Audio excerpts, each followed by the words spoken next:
ഇന്ത്യയുടെ രാഷ്ട്രപതി ആരാണ് എന്ന് ചോദിച്ചാൽ ചില മനുഷ്യരൊക്കെ ഇപ്പോഴും പറയും അത് APJ അബ്ദുൽ കലാം സാറാണ് എന്ന്. അതെന്തുകൊണ്ടാ അങ്ങനെ? ആ മനുഷ്യൻ നമ്മളിൽ ഉണ്ടാക്കിയിട്ടുള്ള സ്വാധീനം അത്രയും വലുതാണ് എന്നതുകൊണ്ടാണ്, അല്ലെ? ഞാൻ പറഞ്ഞു വന്നത് ഇതാണ്.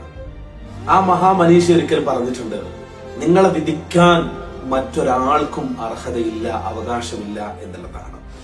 അവര് ചിലപ്പോൾ നിങ്ങളുടെ കഥകൾ കേട്ടിട്ടുണ്ടാവാം, പക്ഷെ നിങ്ങൾ അനുഭവിച്ച ട്രോമ, നിങ്ങൾ അനുഭവിച്ച ഇഷ്യൂസുകൾ അവരൊരിക്കലും അത് അനുഭവിച്ചിട്ടില്ല.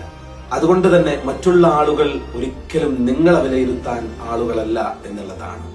അബ്സല്യൂട്ട്ലി എന്റെ രൂപം കൊണ്ട് ചില മനുഷ്യർക്ക് എന്നെ ഇഷ്ടമുണ്ടാവില്ല, എന്റെ സംസാരം കൊണ്ട് ചില മനുഷ്യർക്ക് എന്നെ ഇഷ്ടമുണ്ടാവില്ല, എന്റെ ചില പ്രവർത്തനങ്ങൾ കൊണ്ട് എന്നെ പല ആളുകൾക്കും ഇഷ്ടമുണ്ടാവില്ല.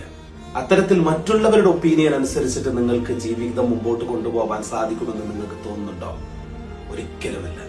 അത്തരത്തിൽ നമ്മളറിയാത്തവരെ കുറിച്ചിട്ട്, അതല്ലെങ്കിൽ നമ്മളെ കുറിച്ചിട്ട്, നമ്മളെ അനുഭവിച്ച ട്രോമാസും ഇഷ്യൂസുകളും അറിയാത്തവർ നമ്മളെ കുറിച്ചിട്ട് പറയുന്നതിനെ കുറിച്ച് നമ്മൾ ഒരിക്കലും വറീഡാവണ്ട.